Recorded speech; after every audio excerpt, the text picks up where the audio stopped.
They called her the Blackwood Curse. A widowed woman before she was even 25, blamed for the death of a man she never touched. When her influential family needed to pay a blood debt to the savage Alpha of the North, they didn't send gold. They sent her, Isolde.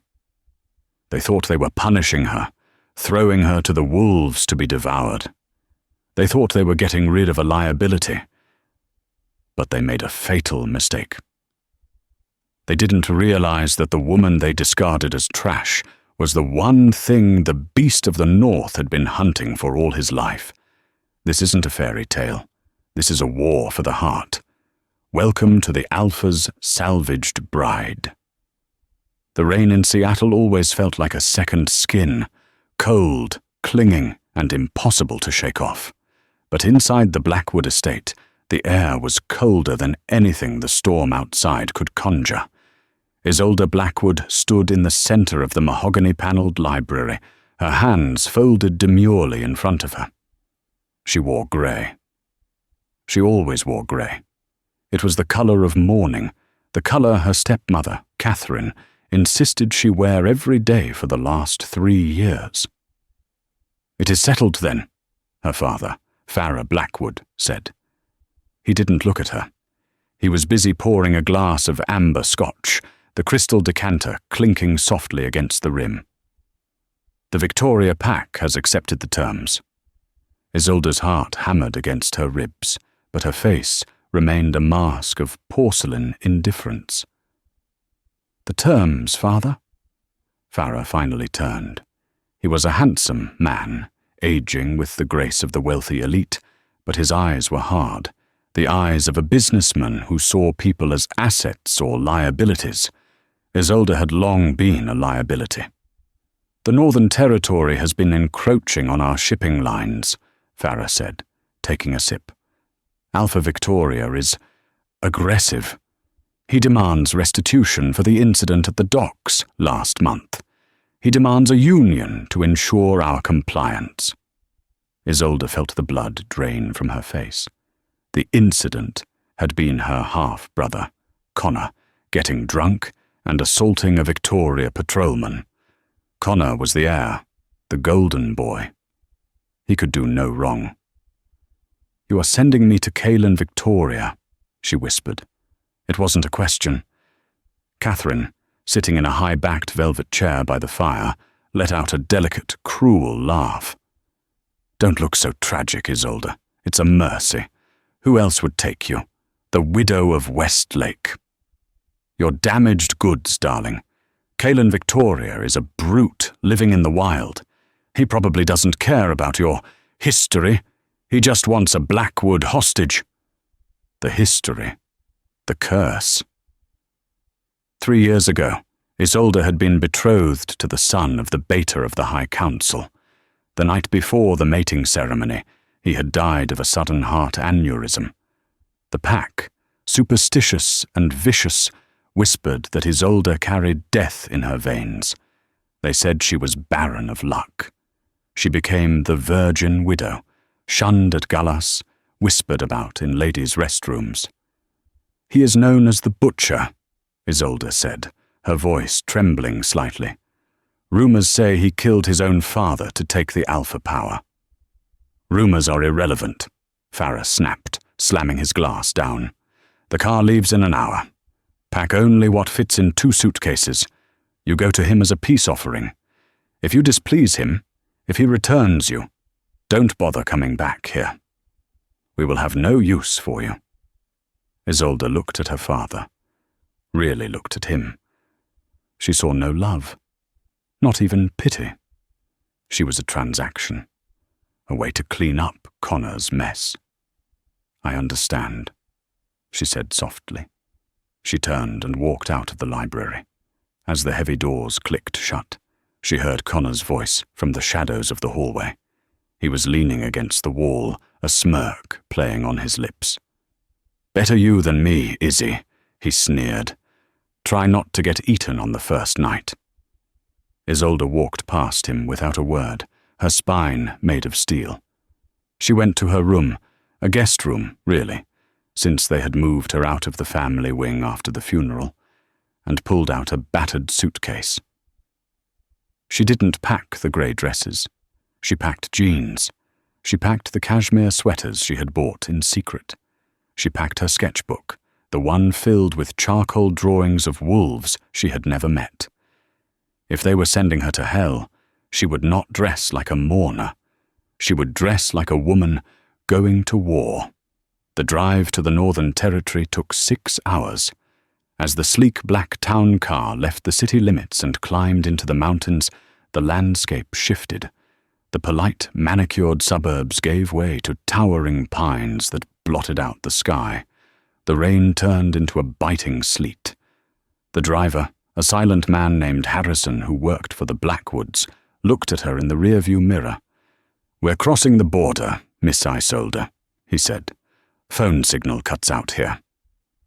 "Thank you, Harrison." Isolde looked out the window.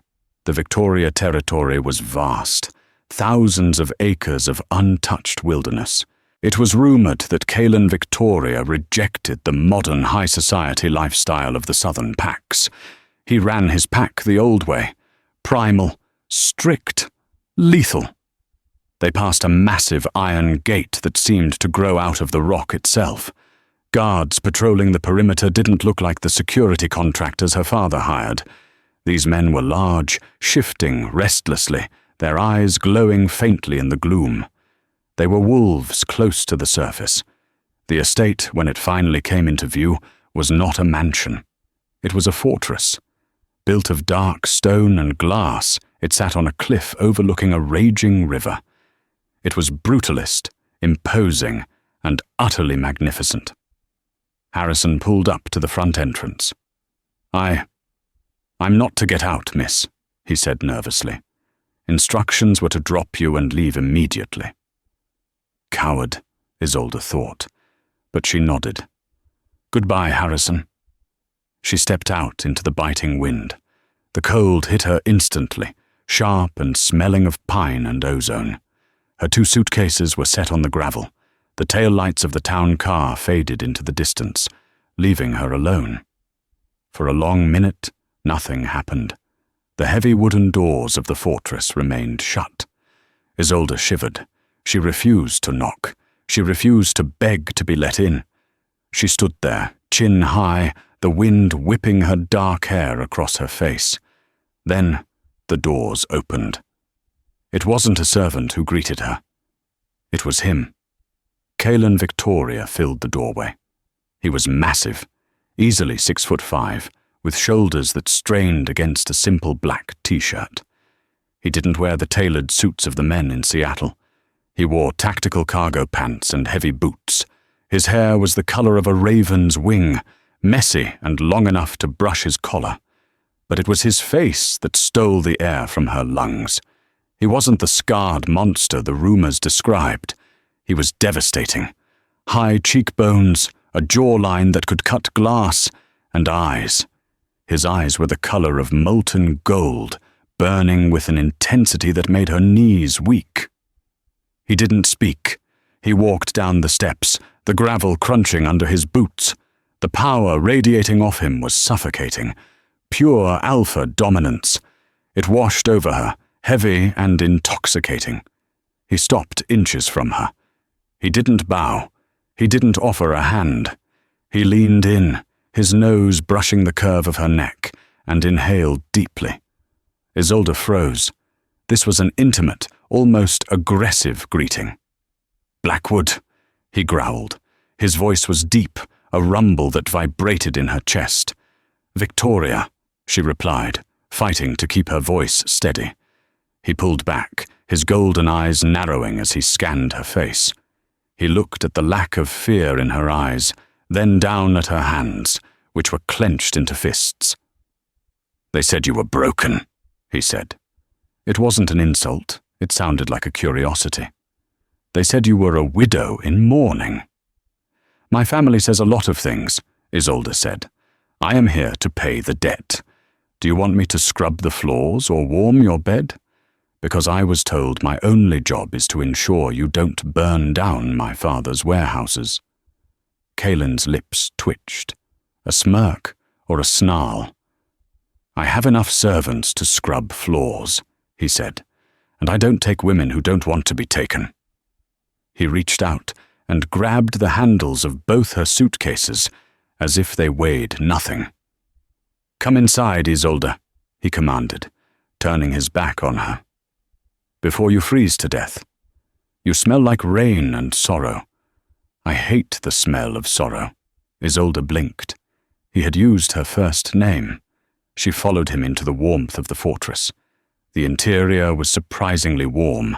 Fireplaces roared in every corner, and the floors were covered in thick, woven rugs. But the atmosphere was tense. As they walked through the great hall, she felt eyes on her. Pack members. Men and women stopped what they were doing to stare. Their gazes were hostile, suspicious. She was a Blackwood, the enemy, the daughter of the man who tried to cheat them. Kaelin led her up a wide stone staircase to the second floor. He opened a door at the end of the hall. "This is your room," he said. Isolde stepped in. It was a master suite, a king-sized bed, a private balcony, a fireplace. It was larger than her room at home. "Why?" she asked, turning to him. "I'm a hostage." Kaelin leaned against the doorframe, crossing his massive arms. "You are under my protection. In the Victoria Pack, we don't put guests in the dungeon, even unwanted ones." "Unwanted," Isolde repeated. The word stung more than she expected. "Right. The debt." Kaelin's eyes darkened. He took a step into the room, closing the distance between them again. The air crackled with electricity. "Do you know why I accepted you, Isolde?" he asked quietly. "Because my father offered me." "Your father offered me money first, then territory, then your brother." Isolde's eyes widened. "He offered Connor?" "I declined them all," Kaelin said. "I told him the only thing I would accept was the Blackwood widow." Isolde was stunned. "Why? To humiliate me?" Kaelin reached out, his rough thumb grazing her cheekbone. The touch sent a shockwave through her body that made her gasp. "Because," he murmured, his voice dropping to a rough whisper, "I wanted to see if the rumors were true. I wanted to see if the woman who carries death is actually the only one who can make me feel alive." He pulled his hand back abruptly, as if he had been burned. "Dinner is at 7. Do not be late. My pack eats together. If you want to survive here, you will earn their respect. I won't give it to you." He turned and left, slamming the door behind him. Isolde stood in the middle of the room, her heart racing like a trapped bird. He had asked for her, specifically. And that touch, it wasn't the touch of a captor. It was the touch of a man who was starving. She walked to the mirror and looked at her reflection. The grey was gone. But for the first time in 3 years, she didn't look like a ghost. She looked like a woman who had just woken up. The first week at the Victoria estate was a trial by fire. Isolde quickly learned that dinner at 7 was not a social suggestion. It was a mandatory pack gathering.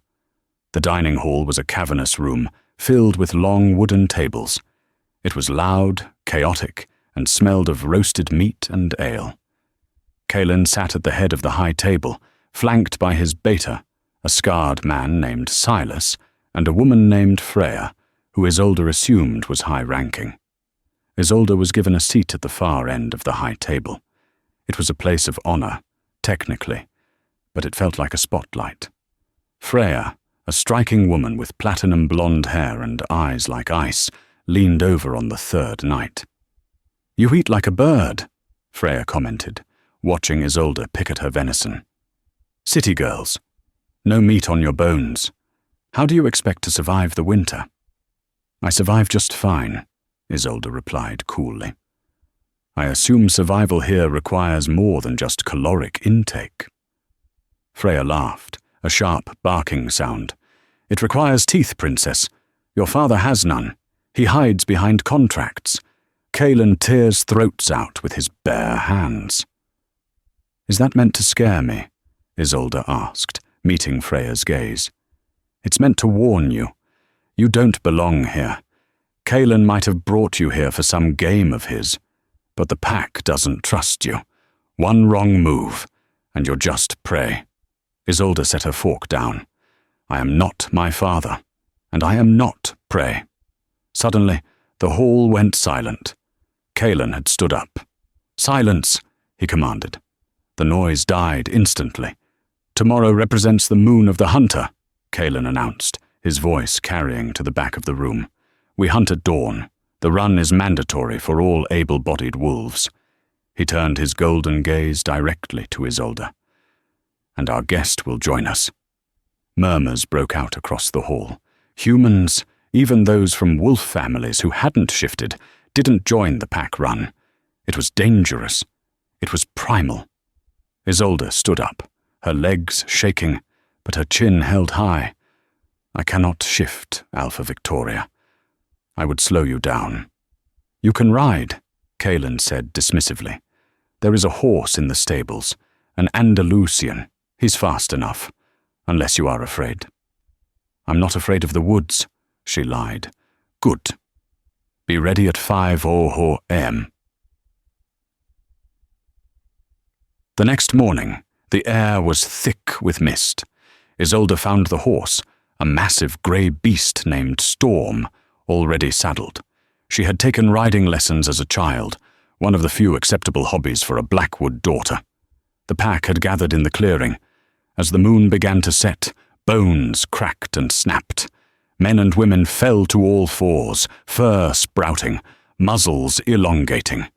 Within seconds, 100 wolves stood in the clearing, growling and snapping. A massive black wolf, larger than the rest, with eyes of burning gold, stepped forward. Kaelin. He looked at Isolde atop the horse. He let out a huff that sounded almost like a laugh, then threw his head back and howled. The sound vibrated in Isolde's bones. It was beautiful and terrifying. The pack took off, a wave of fur and muscle tearing into the forest. Isolde kicked Storm into a gallop. The horse knew the terrain, thundering after the wolves. The run was exhilarating. The wind tore at her hair, the trees blurring past. For the first time in years, she felt free. No grey dresses, no judging whispers, just speed and the wild. She lost track of time. She was following the main pack, but Storm took a sharp turn to avoid a fallen log, and suddenly she was separated.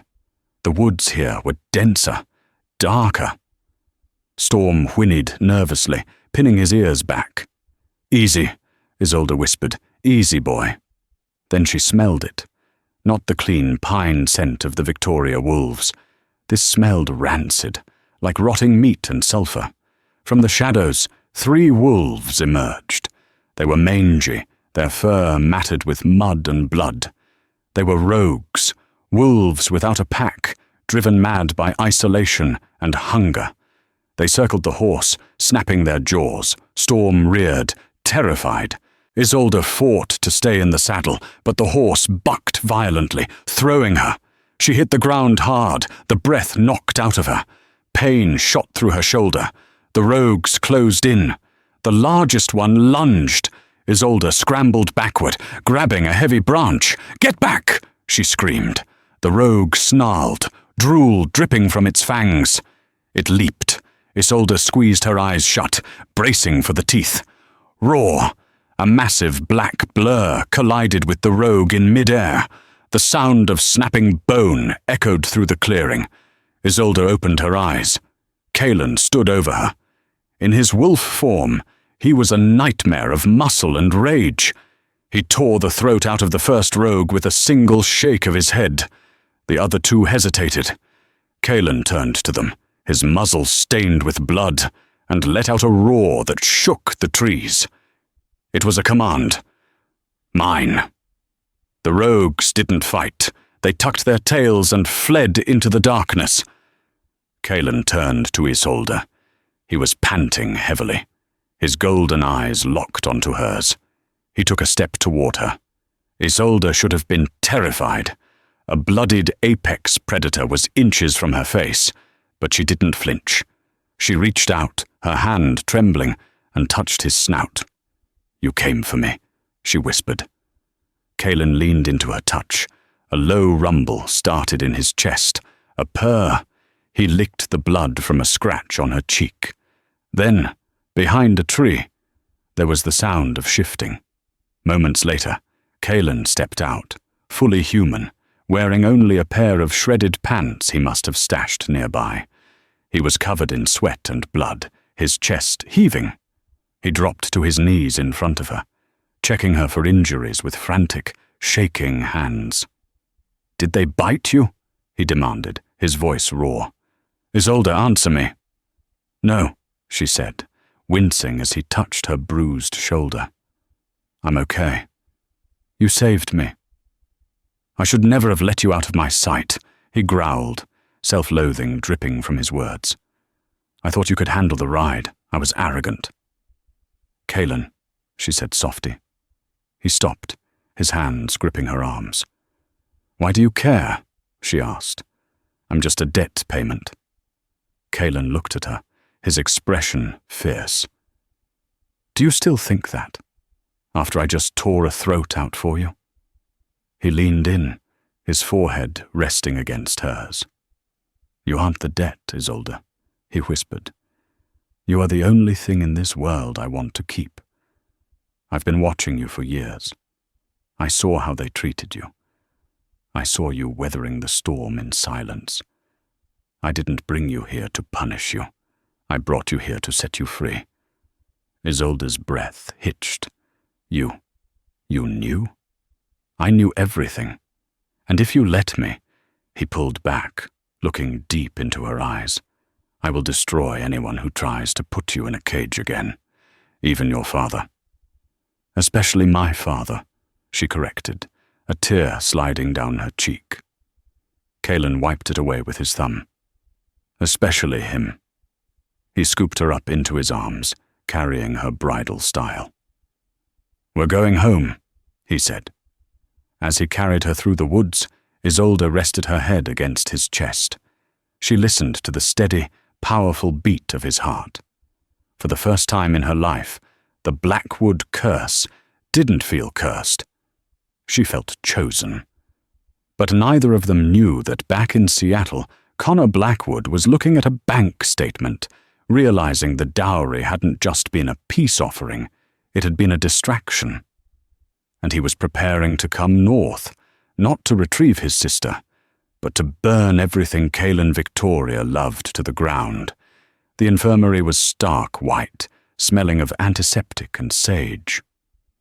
Isolde sat on the edge of the exam table, while the pack doctor, an elderly woman named Martha, stitched the gash on her arm. Kalen hadn't left her side. He stood by the window, staring out at the rain-lashed training grounds, his back rigid. Every muscle in his body was coiled tight, a predator waiting to strike. "You're pacing again," Isolde said softly, wincing as the needle pulled. Kalen turned. His eyes were still flashing that dangerous gold. 3 rogues inside the perimeter. It's impossible. The sensors are designed to pick up unauthorized shifts. The patrols are overlapping. "Maybe they found a blind spot," Isolde suggested. "There are no blind spots," Silas, the beta, growled as he entered the room. He looked exhausted, mud caked on his boots. "I've walked the fence line twice. No breaches, no dug tunnels. It's as if they just appeared." Isolde looked down at her hands. Her mind flashed back to the moment before the attack. The smell. "They didn't smell like wild wolves," she said suddenly. Kalen and Silas both looked at her. "What do you mean?" Kalen asked, stepping closer. "They smelled like sulfur," Isolde said, frowning. "And oil. Motor oil. And under that, something chemical, like the cleaning solvent Harrison uses on the town cars. Caelan's expression darkened. He looked at Silas. They didn't hike in. They were driven in, Silas finished, realization dawning on his scarred face. Smuggled in a vehicle. That's why the perimeter sensors didn't trip on a biological signature. They were masked by the engine heat and exhaust. But who drove them in? Isolde asked. Only supply trucks are allowed through the main gate. Caelan's fist clenched. Get the gate logs. Now. An hour later, they were in Caelan's study. The atmosphere was suffocating. Caelan threw a stack of papers onto the heavy oak desk. A delivery truck from North Star Provisions entered at 4:30 a.m., Caelan said, his voice deadly calm. Driver listed as valid. Cargo listed as grain. North Star is a shell company, Isolde said, leaning over the desk to look at the logo on the invoice. I've seen this letterhead in my father's office. It's one of the subsidiaries he uses for off-book disposals. Silas swore under his breath. Your father smuggled rogues into our territory to kill you? No, Caelan said, shaking his head. Not to kill her. If Farah wanted her dead, he would have done it in Seattle. This was a test. He wanted to see if I could protect her. Or perhaps he wanted to see if you cared, Isolde whispered. The realization hung in the room. If Caelan hadn't intervened, Isolde would be dead. But by intervening so violently, by revealing his wolf form to save her, Caelan had played right into the Blackwood's hand. He had shown his hand. He had shown that the hostage was valuable. We have a traitor, Caelan stated. Someone had to authorize that truck's entry without a thorough inspection. Someone on the gate duty roster. He tapped a name on the list. Victor Helsing. Victor is the nephew of one of the elders, Silas argued. He's been pack since birth. Bring him to me, Caelan ordered. The interrogation didn't happen in a dungeon, but in the center of the courtyard, under the grey sky. The entire pack gathered. Justice in the Victoria pack was public. Victor was on his knees, trembling. He wasn't much older than Isolde. Why? Caelan asked. He didn't shout. He stood over the boy, his presence overwhelming. They offered to pay off my father's gambling debts, Victor stammered, tears streaming down his face. They said it was just a scare tactic. They said the rogues were trained not to kill, just to frighten the girl so she'd want to go home. You let monsters into our home, Freya shouted from the crowd. You endangered the Alpha. Caelan raised a hand, silencing them. He looked at Victor with pity, but no mercy. You sold your loyalty for money, Caelan said. You are no longer Victoria. Alpha, please, Victor begged. Strip him of his colors, Caelan commanded. Escort him to the border. If he returns, he dies. As Victor was dragged away, screaming, Caelan turned to the pack. He grabbed Isolde's hand, pulling her to stand beside him. The pack gasped. He was placing a human on equal footing with the Alpha. Isolde Blackwood identified the breach, Caelan announced, his voice booming. She saw what my warriors missed. She is not a prisoner. She is under my protection. An attack on her is an attack on me. Is that understood? The wolves bowed their heads. Understood, Alpha? Isolde felt a warmth spread through her chest that had nothing to do with the fire pits. He had claimed her. Publicly. Irrevocably. But as the crowd dispersed, Caelan didn't let go of her hand. He pulled her toward the main house, his grip urgent. We need to talk, he said. About the widow title. About your first fiancé. Isolde stiffened. Why? That's the past. Because, Caelan said, opening the door to his private quarters. I don't think he died of an aneurysm. And I think you know that, too. Caelan's private quarters were a sanctuary of leather, books, and the scent of sandalwood. He poured Isolde a glass of brandy and sat her down on the sofa. He sat on the coffee table opposite her, his knees brushing hers. "Tell me about Thomas," Kaelin said gently. Isolde took a shaky sip of the brandy. Thomas was kind. He was the son of the beta of the Southern Pack. It was a political match, but he was gentle. We weren't in love, but we were friends. And the night he died? "We had dinner," Isolde recalled, her voice hollow. "He was fine, laughing. We talked about the wedding. I went to my room. An hour later, the maids were screaming. They said his heart just exploded. And then the rumors started," Kaelin said, "that you were cursed. My stepmother Catherine started them," Isolde said bitterly. "She told everyone I was bad luck, that I had a dark energy. It was convenient.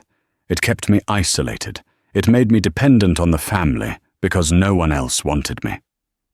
Kaelin reached into a folder he had placed on the table. He pulled out a photo. It was a toxicology report. "I had my spies dig into the Southern Pack's archives," Kaelin said. "Thomas didn't die of an aneurysm. He was poisoned, nightshade and wolfsbane, distilled into a clear liquid. Tasteless." Isolde dropped her glass. It shattered on the rug, amber liquid soaking into the wool. "Poison?" "He was murdered, Isolde," Kaelin said grimly. "And the poison used? It's a rare blend, expensive, the kind only a very wealthy family with connections to the black market could procure." Isolde covered her mouth, nausea rising in her throat. "My father. He killed Thomas." "Why would he?" Kaelin asked, his eyes intense. "Think. What happened after Thomas died?" "The merger with the Southern Pack fell through," Isolde whispered. "But then my father acquired their shipping lanes anyway. Because the Southern Alpha was so grief-stricken, he sold the rights for a fraction of the cost." "Exactly," Kaelin said. "You weren't the curse, Isolde. You were the weapon. Unwitting, innocent, but used to destroy your father's enemies. He killed Thomas to break the deal and steal the assets, and he pinned the supernatural blame on you to keep you under his thumb." Isolde began to shake. The cruelty of it was bottomless. 3 years of guilt, 3 years of believing she was broken, that she carried death. It was all a lie. "I hate him," she sobbed. "I hate them all." Kaelin moved instantly. He pulled her into his lap, wrapping his massive arms around her. She buried her face in his neck, weeping tears of pure rage. "Let it out," he murmured, rocking her. "Burn it all down."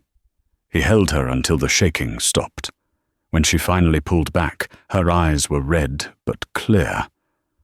There was a new steel in them. "I want to ruin him," she said. "We will," Kaelin promised. He brushed a strand of hair from her face. "But first, there is something you need to know. About why I wanted you."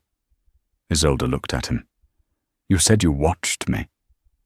"I saw you at a gala 5 years ago," Kaelin confessed, "before the widow nonsense. You were sketching in a corner, hiding from the crowd.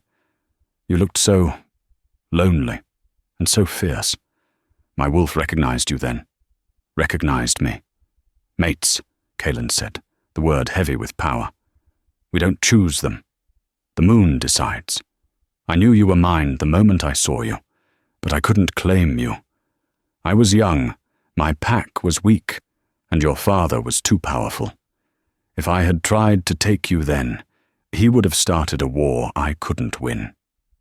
He took her hand and placed it over his heart. It was beating in a slow, heavy rhythm that matched hers perfectly. "So I waited," he said. "I built my empire. I strengthened my pack. I waited for him to make a mistake. And when he offered you to me, I thought I was dreaming." Isolde stared at him, her world tilting on its axis. "I'm your mate. You are my soul," he corrected, "and I will tear the world apart before I let him touch you again." The moment was shattered by the blaring of a siren, the perimeter alarm, not the silent sensor this time, the full-scale raid siren. Kalen was on his feet in a second, shifting into command mode. "Stay here, lock the door." "No," Isolde said, grabbing his arm. "If it's them, they're here for me. I'm coming with you." Kalen looked at her, saw the resolve, and nodded once. "Stay behind me." They ran down to the great hall. The pack was scrambling, grabbing weapons. Silas met them at the door. "It's a convoy," Silas yelled over the siren. "Armored SUVs, mercenaries. They're at the main gate." "Did they breach?" "No. They're hailing us." Kalen stormed out the front doors, Isolde right on his heels. At the main gate, a line of 5 black SUVs idled. Standing in front of the lead vehicle, flanked by men holding assault rifles, was Connor Blackwood. He looked perfectly manicured, contrasting sharply with the wild, rugged wolves staring him down. He held a megaphone. "Kalen Victoria," Connor's voice echoed off the trees. "You have property that belongs to the Blackwood Corporation." Kalen walked to the gate, the iron bars separating them. He didn't need a megaphone. His alpha voice carried naturally. "She's not property, Connor, and she is home." Connor laughed. "Don't be dramatic. Father wants her back. The deal is off. We're willing to refund your payment, plus interest." "Why?" Kalen asked. "Did you run out of shipping lanes to steal?" Connor's smile faltered. "Isolde, I know you can hear me. Come out, Izzy. Don't make this difficult. Father is very disappointed in your lack of cooperation." Isolde stepped out from behind Kalen.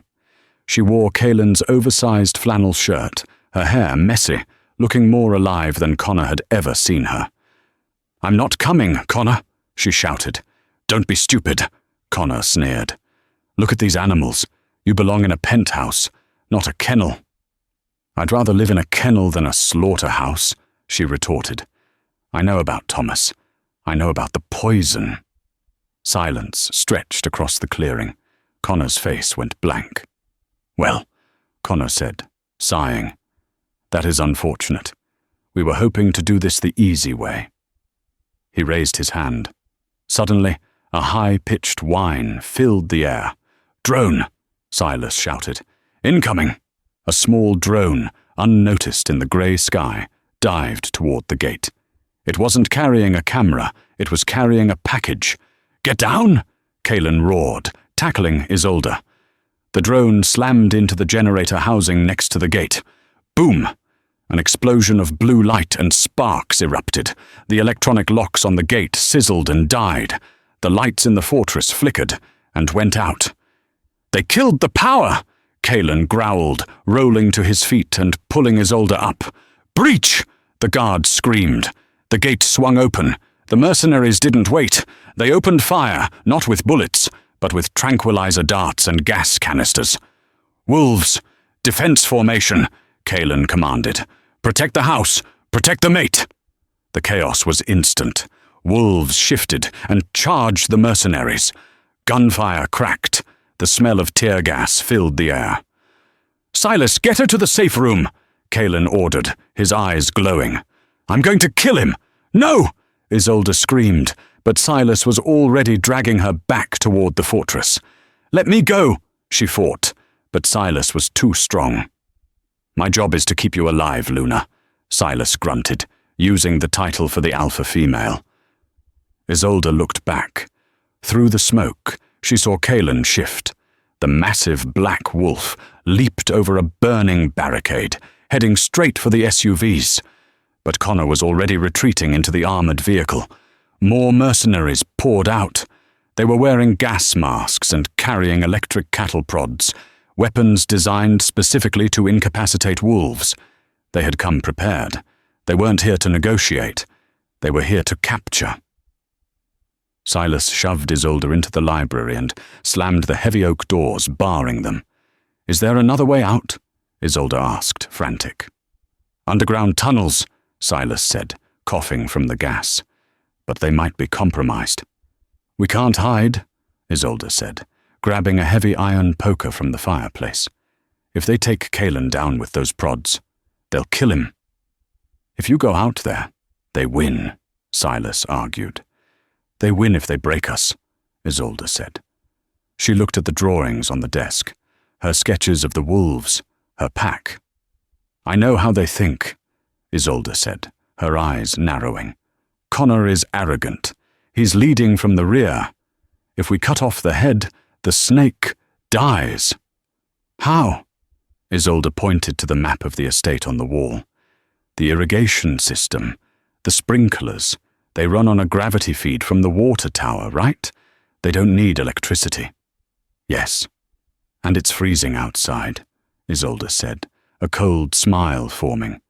What happens to mercenaries on a wet tarmac when the temperature is 20 degrees? Silas grinned, revealing sharp canines. They turn into ice sculptures. Turn on the water, Silas, Isolde commanded.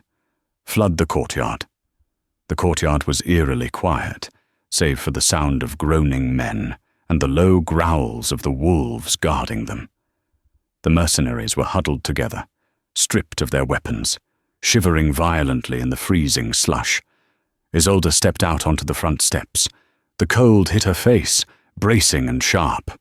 Kalen, now back in human form and wearing a fresh cloak someone had thrown over him, stood by the lead SUV. He was bleeding from a gash on his forehead, but he looked like a god of war. He saw Isolde and started to move toward her, protective instinct flaring. Stay back, he warned. He's locked inside. Isolde walked past him, her boots crunching on the ice. She walked straight up to the armored window of the driver's side. Connor sat inside, the engine idling. He looked pale. His perfect suit was pristine, but his eyes were darting around like a trapped rat. Isolde knocked on the glass. Connor flinched. He looked at her, then slowly rolled the window down 2 inches. You look terrible, Izzy, he sneered, though his voice wavered. Living like a savage suits you.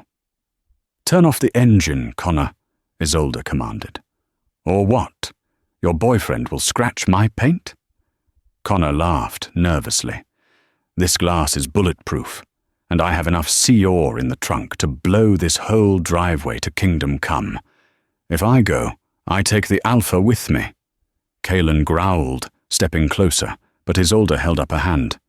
You don't have C4, Isolde said calmly. Connor blinked. You don't know that. I do, she said, because C4 is expensive, and the Blackwood Corporation is broke. Connor's face went slack. What are you talking about?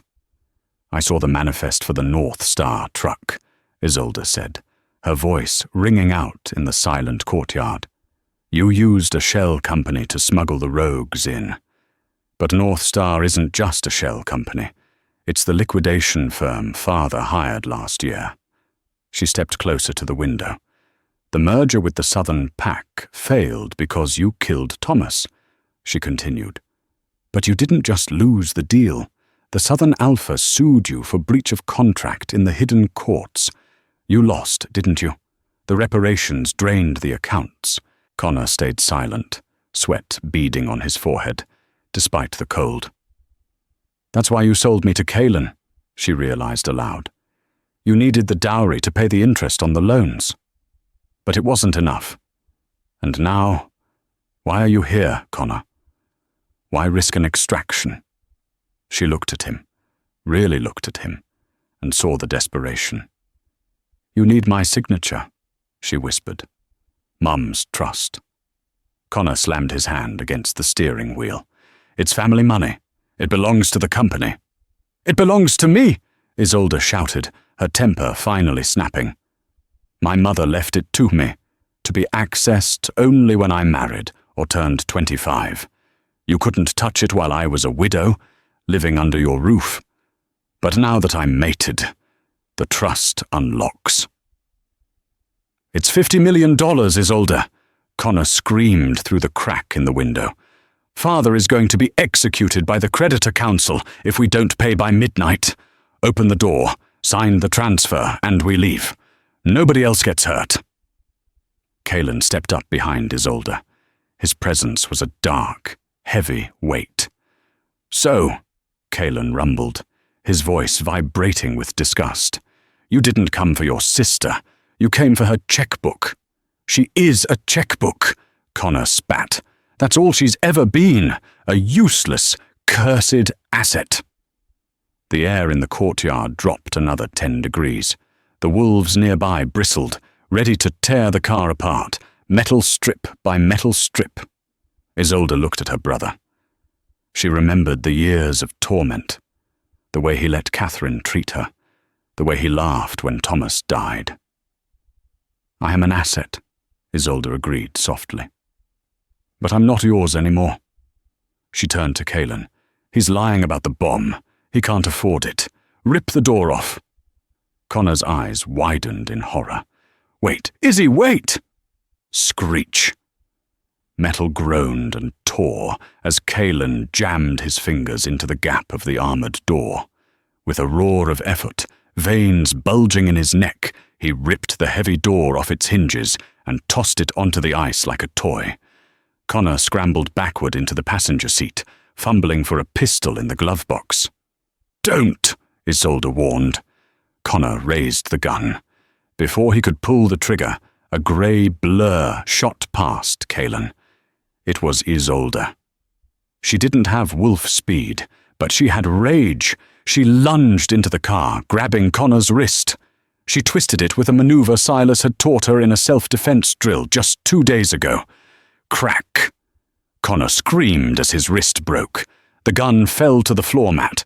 Isolde dragged him out of the car by his lapels.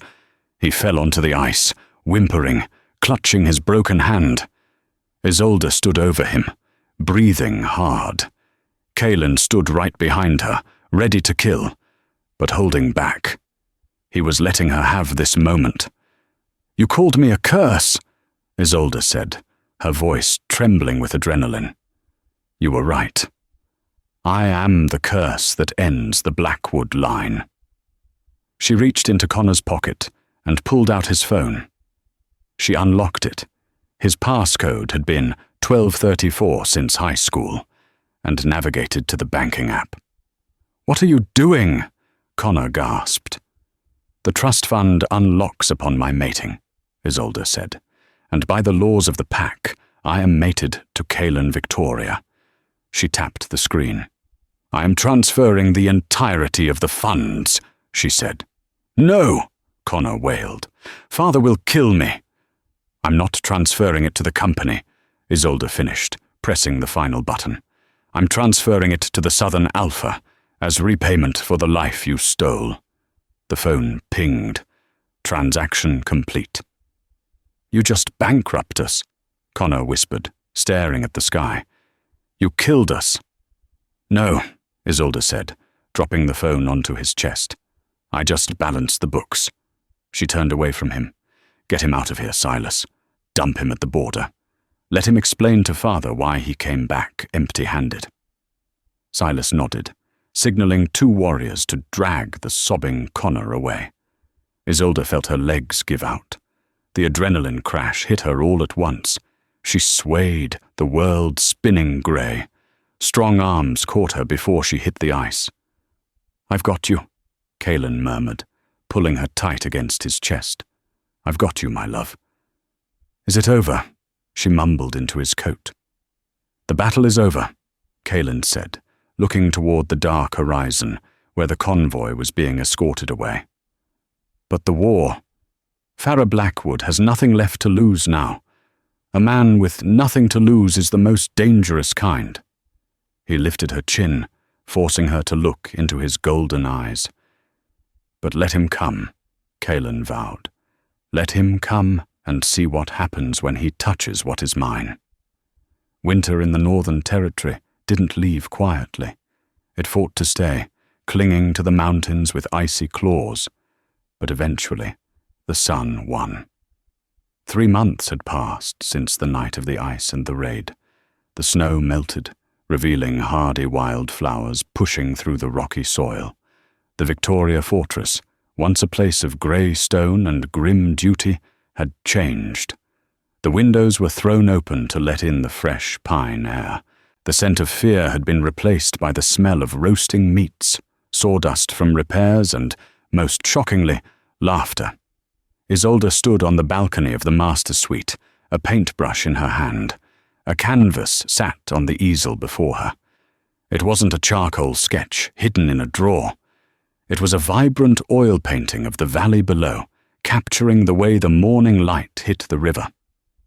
She wasn't wearing grey. She wore a dress of deep forest green that matched the trees, and a heavy shawl of white fur. "You captured the light perfectly," a deep voice rumbled behind her. Isolde didn't jump. She leaned back, letting Kalen wrap his arms around her waist. He rested his chin on her shoulder, looking at the painting. "It's beautiful," he said, "but not as beautiful as the artist." Isolde smiled, turning in his arms to face him. "You're biased, Alpha Victoria." "I am," he admitted, kissing her forehead.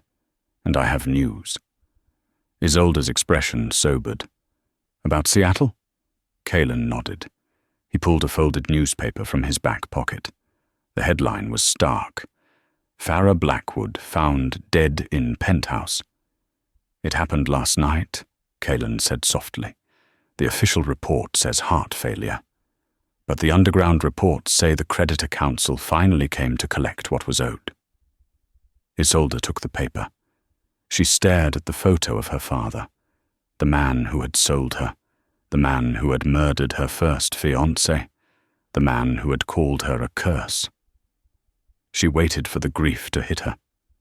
She waited for the guilt. But there was nothing. Just a quiet sense of finality. The monster was gone. The shadow that had loomed over her life for 24 years had finally dissipated. "And Connor?" she asked. "Connor is in hiding," Kalen said. "Without the family fortune, he has no allies. He is running from his father's debts. He will never trouble us again." Isolde folded the paper and set it on the railing. A gust of wind caught it, blowing it off the balcony. They watched it flutter down into the ravine, disappearing into the river below. "Good riddance," she whispered. "The past is dead, Isolde," Kalen said, taking her hand and placing it over his heart. "Today is about the future." "The ceremony," she breathed. Tonight was the blood moon, the night of the official mating ceremony. In the eyes of the pack, she was already his. But tonight, they would bind their souls before the moon goddess.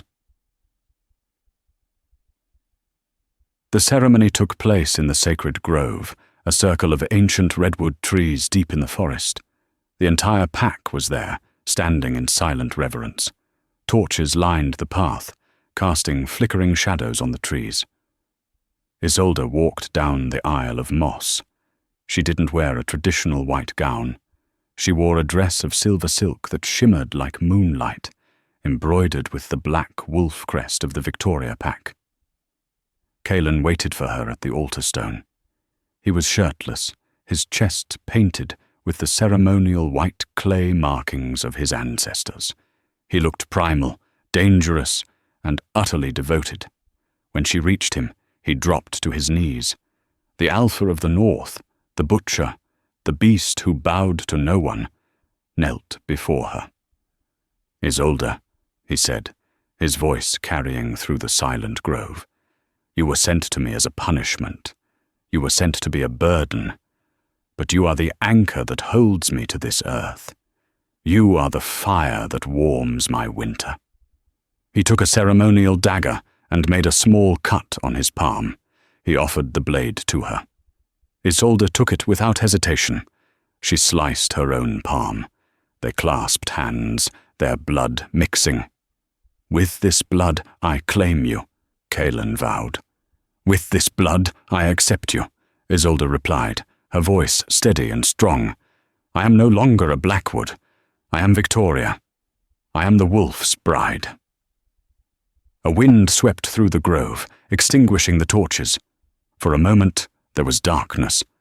Then the moon above seemed to flare brighter, bathing them in a supernatural glow. The pack howled. It wasn't a howl of war, it was a song of welcome, a song of unity. Kaelin stood and pulled her into a searing kiss. The bond between them snapped into place, a golden thread connecting their souls, unbreakable and eternal. As they broke the kiss, Kaelin leaned his forehead against hers. "I love you, my queen." Isolde smiled, tears of joy pricking her eyes. She took his hand and moved it from her waist to her stomach. Kaelin froze. His golden eyes widened. He looked at her, then down at her stomach, then back at her face. He could hear it now, the faint, second heartbeat, fluttering like a butterfly's wing. "Isolde," he choked out. "Is that—" "They said I was barren," she whispered, tears spilling over. "They said I was the Blackwood curse. They said I brought only death." She laughed, a sound of pure freedom. "They were wrong, Kaelin. I don't carry death. I carry life." Kaelin let out a shout of pure joy that echoed off the mountains. He lifted her into the air, spinning her around as the pack cheered below them. The widow of Westlake was gone. The Blackwood curse was broken. In the arms of the beast, Isolde had finally found her beauty, and in the heart of the winter, they had found an endless summer. And so, the woman who was discarded like trash became the most precious treasure of the North. The Blackwood family fell by their own greed, destroyed by the very liability they tried to exploit. Isolde proved that a title given by others does not define you. She wasn't a curse. She was a queen waiting for a king strong enough to wear her crown. They say that if you go to the Northern Territory today, you won't find a fortress of fear. You'll find a home filled with life, ruled by the wolf and his salvaged bride. Thank you for listening to the Alpha's Salvaged Bride. If this story moved you, please hit that like button. It helps the channel immensely. And don't forget to subscribe and ring the bell so you never miss a saga. Tell me in the comments, do you think Isolde was right to bankrupt her brother, or should she have shown mercy? I read every comment. Until next time, keep howling.